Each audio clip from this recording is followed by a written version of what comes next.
Welcome back to Venkat 95 views. Hello hi வணக்கம் மக்களே. இப்போ பார்த்தீங்கன்னா பிக் பாஸ் 9ல் இன்றைக்கி சாட்டர்டே ரிவ்யூ தாங்க பார்க்க போகிறோம். விஜேஎஸ் எடுத்ததையுமே பார்வதி மேலே தான் பாயிறாரு. பார்வதியை வந்து நீங்கள் எப்படி அரோராவை வந்து இது மாதிரி அந்த பிரிக்ஸ் இது பண்ணுற விஷயத்தில் தப்பாக நீங்கள் எப்படி பேசுவீங்க, ஒரு பொண்ணை பற்றி தப்பாக ப்ரொஜெக்ட் பண்ணுறீங்க அப்படின்ற மாதிரி கேட்டிருந்தாரு. கேட்டது நல்ல விஷயம் சார்.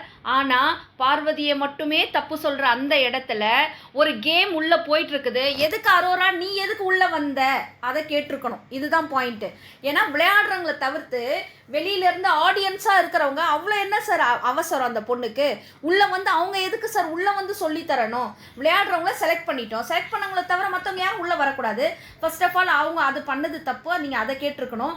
அடுத்தது பார்த்தீங்கன்னா பார்வதி பேசினது அவங்களுடைய மைண்ட் செட்டில் அது மாதிரி இருந்தது அப்படின்லாம் ஒரு மாதிரிலாம் பேசி நீங்கள் மார்க் பண்ணிட்டீங்க சார் பார்வதியை. அவங்க பேசுனது தவறாகவே இருந்தால் கூட அம்மா நீங்கள் பேசுனது தவறு, நீங்கள் இப்படி செஞ்சுருக்கக்கூடாதுமா அப்படின்றது கன்வே பண்ணுற விஷயம் கரெக்டாக இருந்திருக்கணும். நீங்கள் மற்றவங்களுக்கெல்லாம் நீங்கள் அது மாதிரி பண்ணுறீங்க.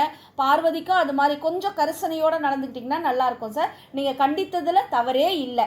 அடுத்தது பார்த்தீங்கன்னா நீங்கள் வந்து அரோராவோட இமேஜை பற்றி சொல்கிறீங்க சார். அவங்களுக்குன்னு ஒரு இமேஜ் இருக்குது அப்படின்றத பார்வதியை வந்து பேசுகிறீங்க, திட்டுறீங்க சார். அந்த பொண்ணோட இமேஜ் என்னன்றது அந்த பொண்ணுக்கே தெரியும், உங்களுக்கும் தெரியும், எல்லாருக்குமே தெரியும், உலகறிந்த விஷயமா இருக்குது. அந்த பொண்ணு அதனோட இமேஜை பற்றி கவலைப்படாமல் எனக்கு வெளியில் நல்ல இமேஜ் இருக்குது, நான் செய்கிற வேலை நல்ல வேலை செஞ்சிட்ருக்கேன், அதுக்காக நான் என்னோட இம்ப்ளிமெண்ட் பண்ணிக்கிறதுக்காகவோ என்னை மாற்றிக்கிறதுக்காகவோ நான் வரலை அப்படின்னு பிக் பாஸ் ஹவுஸ்குள்ளே அந்த பொண்ணு சொல்கிறத நம்ம பார்த்துருக்குறோம். பணம் பணம் பணம் பணத்துக்காக மட்டும்தான் நான் வந்திருக்கேன், இந்த பணம் கிடச்சிச்சுன்னா நான் வெளிநாட்டுக்கு போவேன் அப்படின்றது தான். தன்னோட பிஸ்னஸையோ தன்னோட கம்பெனியோ இன்னும் நல்லா விரிவாக்கிறதுக்காக தான் அந்த அம்மா வந்து இங்கே வந்திருக்காங்க. ஸோ இதை நீங்கள் புரிஞ்சுக்கிட்டு இவங்களோட இமேஜுக்காகலாம் நீங்கள் வக்காலத்து வாங்காதீங்க சார். நீங்கள் ஒரு ஹோஸ்ட் அப்படின்றத விஜய் சேதுபதி சார்கிட்ட இப்போ சொல்கிறோம். பார்வதிக்கு இதன் மூலமாக நல்லா கன்வேயாக இருக்கும் எப்படிப்பட்டதான வார்த்தைகளை நம்ம பயன்படுத்தணுன்றது.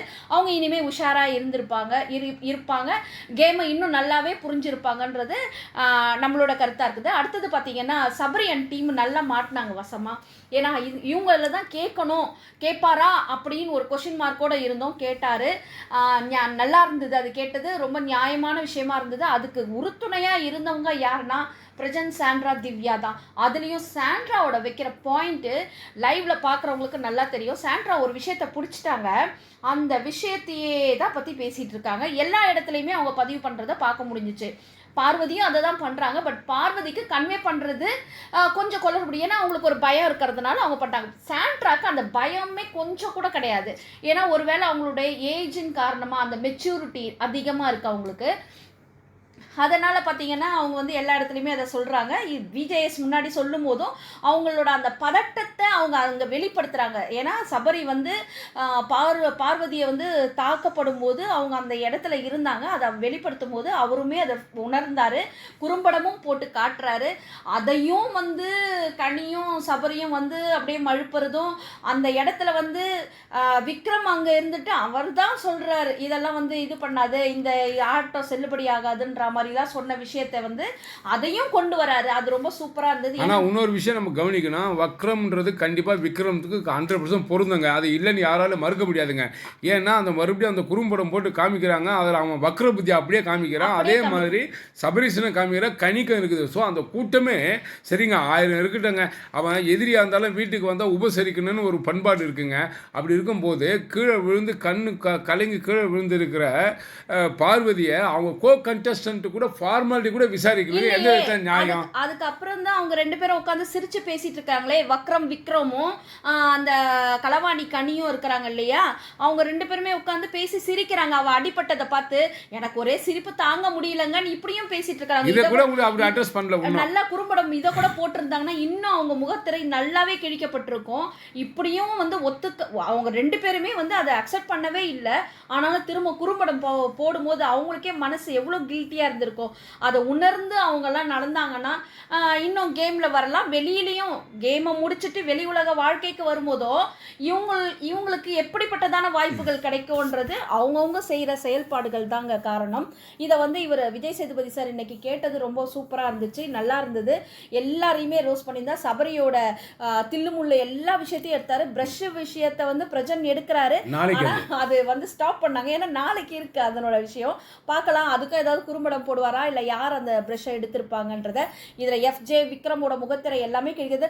வக்ரம்னு சொன்ன பார்வதியை அடக்குன விஜய் சேதுபதி சார் அடுத்து ஒவ்வொரு பாயிண்ட்டும் விக்ரம்க்கு எதிராக வர பாயிண்ட் எல்லாமே அவருடைய வக்ரமான புத்தியை காட்டுதுன்றதை இன்டைரக்டாக விஜய் சேதுபதி சாரே சொன்னது ரொம்ப சூப்பராக இருந்தது. யாரெல்லாம் இன்னைக்கான எபிசோட ரசிச்சு பார்த்தீங்க, அந்த உண்மையான விஷயம் வெளிவந்தது. இதில் இன்னொரு விஷயம் நம்ம யோசிக்கணும். திவாகர் வந்து கண்டிக்கவே இல்லை, எப்பா போ. ஏன்னா திவாகருக்கு எவ்வளோ வாட்டி சொல்லியாச்சு, நம்மளும் வந்து வீடியோவில் போட்டிருக்கோம். ஆமாங்க, சொல் புத்தியம் கிடையாது, சுய புத்தியம் கிடையாது. ஏன்னா அவர் வந்து என்ன சொல்றது, ஒரு நீனா என்ன பச்சிக்கிற அப்படின்னு கேட்குற அளவுக்கு வந்து திவாகர் அப்படி இல்லைங்க. அது ஓகே தான் அது அவர் பேசினது, ஆனாலும் அது ஒரு இன்சல்ட்டிங்காக இருந்தது. அவரை வேற வகையில் கையாண்டு இருக்கலான்றது தான் எங்களோட கருத்தாக இருக்குது.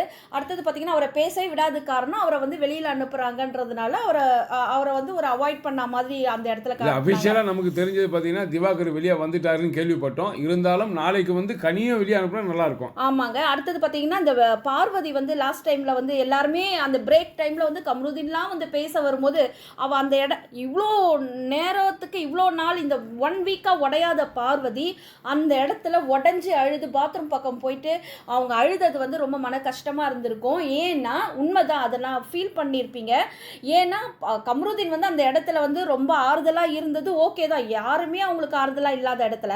ஆனால் அதே கம்ருதீன் அரோராவோட சொல்லுக்கு மயங்கி அரோரா கூட இருக்கும்போது செருப்பை கழட்டி அடித்து அவெல்லாம் பெரிய இவளா அப்படின்ட்டு அவளை வந்து அசிங்கமாக பேசினது இன்னும் பாருக்கு தெரியாது. பட் அந்த நேரம் கூடவே இருந்த கமருதீன் அடுத்தடுத்து வரும் நாட்களில் அரோரா பின்னாடி போயிட்டு பார்வதியை வெறியேற்றுற மாதிரிலாம் சில விஷயங்கள்லாம் நடந்தாங்க. அது வந்து அரோராவோட சொல்படி தான், சொல் புத்தியில் தான் கமருதீன் ஆடுறாரு. இதை வந்து இந்த நேரத்தில் பிரேக் டைமில் மட்டும் விஜய் சேதுபதி சொன்ன பிறகு நானும் கூட இருந்தேன்றதை காமிக்கிறதுக்காக இவங்கெல்லாம் பேசும்போது அவங்க உடஞ்சி அழுதது நிஜமாக உண்மையான அழுக. ஏன்னா இவ்வளோ வழியில் இந்த பொண்ணு அழவே இல்லையெல்லாம் நம்ம யோசிச்சிருப்போம். இந்த இடத்துல அவங்களுடைய மனசு வந்து உடஞ்சி அழுததை ரொம்ப கஷ்டமாக இருந்தது. இனி வரும் நாட்களில் இவங்க தனித்து நின்று போட்டியை அணுகுனாங்கன்னா சூப்பராக இருக்கும். அதுக்கு அடுத்தது பார்த்தீங்கன்னா கனியை வந்து செமையாக வந்து வெறுப்பேற்றிட்டு போயிட்டாங்க சாண்ட்ரா. ஏன்னா வந்து கனியும் வந்து சாண்ட்ரா தானே நடுவர். அதில் வந்து பயாஸ்டாக நடந்தது கனிக்கு சாண்ட்ராக்கு தெரியும். ஆனால் கனி அதை கேட்க வராங்க, ஐயோப்பா நீ பேசினா தலைவலி, நீ போமா, எனக்கு ஒன்றும் புரியல சொல்லி நவுந்து போனது கனிக்கு மேலும் செருப்படி கட்ச மாதிரி தான் இருக்குது. பார்க்கலாம் நாளைக்கு கனி வெளியே போகிறாங்களா, கனி கூட இல்லை அதுக்கு திவாகர் தான் போகிறாரா யாருன்றது பொறுத்து தான் பார்க்கணும். ஆக மொத்த மக்கள் இந்த வீடியோ உங்களுக்கு கண்டிப்பாக பிடிச்சிருக்கும் நினைக்கிறேன். பிடிச்சிருந்தா லைக் பண்ணுங்கள், கமெண்ட் பண்ணுங்கள், ஷேர் பண்ணுங்கள், சப்ஸ்கிரைப் பண்ணுங்கள். தேங்க்யூ.